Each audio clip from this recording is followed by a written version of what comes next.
E aí, galerinha, beleza com vocês? Para quem não me conhece, para quem não foi na escola nas primeiras semanas, eu sou o professor Vitor, professor de História aí dos sextos anos. Eu vou gravar esse vídeo como um breve resumo do que nós já estudamos e da próxima matéria que nós vamos ver, tá? Então eu espero que esse vídeo possa ajudá-los nas horas das atividades. Se vocês tiverem algumas dúvidas, qualquer dúvida, pode me mandar mensagem que nós conversamos e esclarecemos todas as dúvidas, tá? O primeiro tema que nós conversamos nas semanas passadas foi explicar o que é história. Então, por que nós estudamos história? Por que tem essa disciplina na grade curricular? História é o estudo do passado. História é o estudo do que já aconteceu. Então, é o estudo das sociedades passadas, das culturas passadas, das pessoas que viveram tempos atrás. Mas mais importante do que apenas estudar o passado, existe um porquê, existe uma função. Por que nós precisamos estudar o passado? Por que é importante estudar o passado? Porque a gente só pode entender o mundo em que nós vivemos. E mais do que entender o mundo que nós vivemos, transformar esse mundo entendendo o que aconteceu no nosso passado. Então a história ele é o estudo do passado, mas tem uma função. É o entendimento e a transformação da realidade que nós estamos vivendo. Então sempre que alguém perguntar para vocês, poxa, mas por que nós vamos estudar pessoas que já morreram, coisas que já aconteceram? É bem simples. Se nós quisermos entender como as coisas são, por que as coisas são do jeito que são, é só analisando o nosso passado que nós vamos ter o conhecimento para esse entendimento. Se a gente não entender o que aconteceu no nosso passado, nós não conseguimos entender o mundo em que nós vivemos. E mais importante do que entender é tentar transformar as coisas negativas as coisas ruins. Então, o estudo do passado ele tem uma função: entendimento e transformação da realidade que nós vivemos. É claro que podemos ter outras definições sobre o que é história. História também pode ser vista como relatar, narrar, contar algo. Mas a base do estudo do passado é entender o que acontece no mundo presente.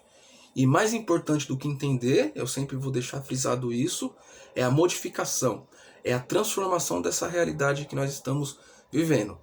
Então isso foi a primeira coisa que nós falamos. E como é que nós estudamos o passado? Nós temos uma coisa chamada fontes históricas. Fontes históricas são todos os vestígios, são todos os fragmentos, é tudo que os seres humanos produziram que serve para que nós possamos estudar as sociedades passadas. Então, por exemplo, se eu quiser estudar sobre Roma Antiga, lá em Roma você tem arquitetura belíssima, você tem esculturas belíssimas, você tem textos belíssimos. Então nós podemos pegar esses conjuntos de fontes históricas para estudar o que aconteceu com Roma passada. Mas as fontes, ela é tudo aquilo que o ser humano produziu. Então não é somente texto, porque até 150 anos atrás achavam que para estudar o passado era só texto. Não, você pode usar as pinturas, você pode usar as ferramentas, você pode usar os utensílios. Se nós formos comparar as ferramentas que nós utilizamos hoje com as ferramentas de 40 mil anos atrás, quando o ser humano ele se estabelece no planeta Terra enquanto sociedade, as ferramentas eram muito diferentes. E aí nós conseguimos fazer uma comparação e perceber essas diferenças. E aí essas ferramentas elas vão se modificando ao longo da história. Vai ter a Revolução Industrial, que vai modificar a fabricação dos produtos. E a sociedade ela vai se transformando. Então, são através dessas fontes históricas, ou seja, todos os vestígios, todos os fragmentos, tudo aquilo que nós produzimos. Então, por exemplo, se você quiser saber da sua história, como é que você pode fazer da sua história? A roupa que você usa, o seu caderno, as coisas que você tem na sua casa, é um conjunto de fontes históricas da sua vida. Se alguém tiver acesso a essas fontes históricas, nós podemos montar a história de você que está assistindo a gente. Percebe? Então as fontes históricas é tudo aquilo que nós utilizamos para estudar o passado. Qualquer coisa que a gente possa ter contato para estudar o passado e analisar, porque ele vai servir como prova, é uma comprovação das sociedades passadas. Então a gente pode utilizar isso como entendimento das sociedades que vieram antes de nós. E aí nós conseguimos perceber as várias diferenças que aconteceram ao longo da história. Então fontes históricas é basicamente isso. é tudo aquilo que o ser humano produziu e que serve como comprovação das sociedades passadas, e a gente pode estudar o passado dessas pessoas, certo? Isso foi as 2 semanas anteriores que se passaram. O tema dessa semana é a divisão do tempo. O tempo ele é algo muito importante. O tempo ele flui, ele passa. Mas basicamente nós podemos dividir de 2 formas. Nós podemos chamar de tempo histórico e tempo cronológico. Nós, seres humanos, quando nós nos estabelecemos no planeta, nós já tivemos uma certa necessidade de marcar o tempo. A marcação, a datação do tempo foi muito importante. Naquela época, 40, 50 mil anos atrás, não tinha relógio. Então, como nós marcávamos o tempo? Basicamente através da natureza. Dia e noite, a lua, a posição das estrelas, as marés. A maré está alta, a maré está baixa. Quando a planta ela começa a crescer. Então, essas foram as primeiras formas de marcação do tempo.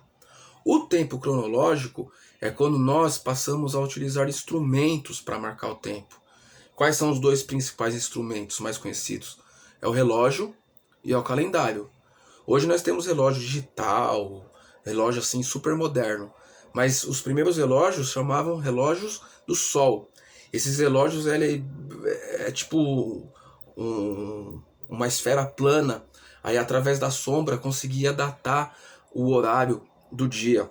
Tinha ampulheta também, eu não sei se vocês já viram ampulheta, é um negócio mais ou menos assim, aí a terra fica caindo, dá para marcar o tempo através disso.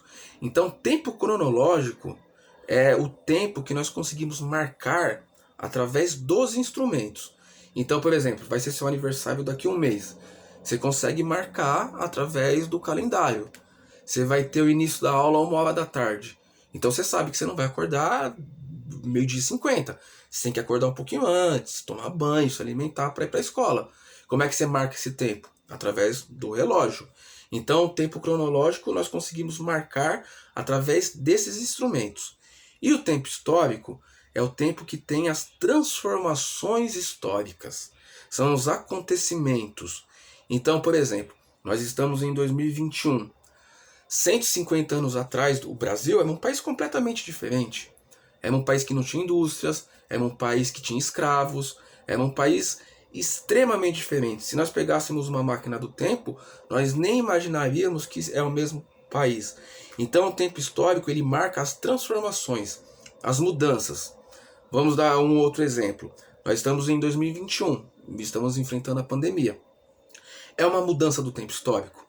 Porque se nós pararmos para pensar, 2 anos atrás a gente não usava máscara. Hoje nós usamos máscara. Não tinha questão do isolamento social, não tinha questão do distanciamento. São novos hábitos, são novos comportamentos. Daqui 20 anos, quando alguém for estudar esse período, vai perceber o quê? Que entre 2019 e 2022 teve uma mudança histórica, porque o comportamento mudou. Se vocês fizerem uma pesquisa, sei lá, pega uma praia em 1910, 1920. As roupas das mulheres eram diferentes das roupas que se usa hoje na praia. É uma mudança comportamental, é uma mudança histórica.